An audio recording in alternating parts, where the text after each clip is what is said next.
চেষ্টা করব। তত্ত্বাবধায়ক সরকার পুনর্বহালের রায় ফ্যাসিস্ট তৈরির পথ রুদ্ধ করবে মন্তব্য করে বিএনপির সিনিয়র যুগ্ম মহাসচিব রুহুল কবির রিজভী বলেছেন, গণতন্ত্রের পথ চলায় কেউ যেন নতুন করে ফ্যাসিস্ট হয়ে না উঠতে পারে, সেজন্য তত্ত্বাবধায়ক সরকার পুনর্বহালের রায় ইতিবাচক হিসেবে কাজ করবে। বৃহস্পতিবার রাজধানীর কৃষিবিদ ইনস্টিটিউটে আমরা বিএনপি পরিবার আয়োজিত শহীদ ও আহতদের পরিবার সহ অসহায় ও দুস্থদের চিকিৎসা প্রদান অনুষ্ঠানে তিনি একথা বলেন।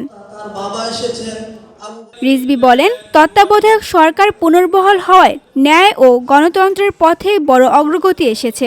এ রায় অত্যন্ত ইতিবাচক। ক্ষমতাকে চিরস্থায়ী করতেই আওয়ামী লীগ তত্ত্বাবধায়ক ব্যবস্থা বাতিল করেছিল। তিনি আরও বলেন, এই রায়ের মাধ্যমে গণতন্ত্রের প্রাণভোমরা আবারও পুনরুজ্জীবিত হয়েছে।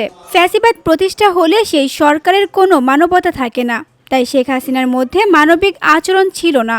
রাষ্ট্র ক্ষমতায় তিনি কঠোর ও নিষ্ঠুরতা প্রদর্শন করেছেন। বাংলাদেশের যে গণতন্ত্রের যে চর্চা এবং অনুশীলন, তার একটা প্রাণ ভোমরা, এই প্রাণ ভোমরাকে হাতের টিপে শেখ হাসিনা দ্রুত প্রায় টিপে বেড়ে উঠছে।